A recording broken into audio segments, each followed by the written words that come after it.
திருவாரூர் மாவட்டம் திருத்துறைப்பூண்டியில் நடைபெற்று வரும் 10வது தேசிய நெல் திருவிழாவில் திரைப்பட நடிகரும் சமூக சேவகருமான ரோஹிணி பங்கேற்றுள்ளார். அந்த நிகழ்ச்சியில் அவர் பேசி வருவதை தற்போது நேரடியாக பார்ப்போம். எந்த விதமான மன உளைச்சலுக்கும் போகாதீங்க, எந்த விதமான மன உளைச்சலுக்கும் ஆளாகாதீங்க.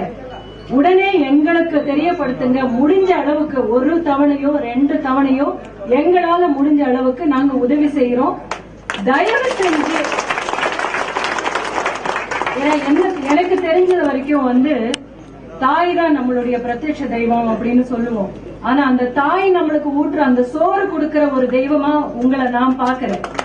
அந்த தாய் கூட நீங்க கொடுத்த அந்த சோறு தான் எங்களுக்கு ஊட்டி வளர்த்திருக்காங்க. அப்படின்ற போது நீங்க தாய்க்கும் ஒரு மேல இருக்கீங்க, ஒரு படி மேல இருக்கீங்க. அப்படின்ற போது என்னைக்குமே நீங்க தோத்து போக நாங்க விடமாட்டோம்.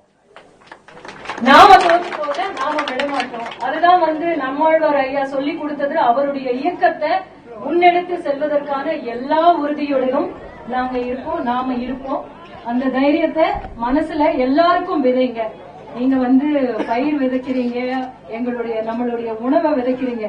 தைரியத்தையும் எல்லாருடைய மனசுலயும் விதைங்க. தயவு செஞ்சு மனம் தளர்ந்துட வேண்டாம்னு சொல்லிடுங்க.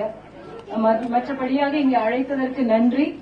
எல்லா பணிகளுக்கு இடையுமே விஷால் வந்தா அதுதான் என்னுடைய மிகப்பெரிய மகிழ்ச்சி. நன்றி.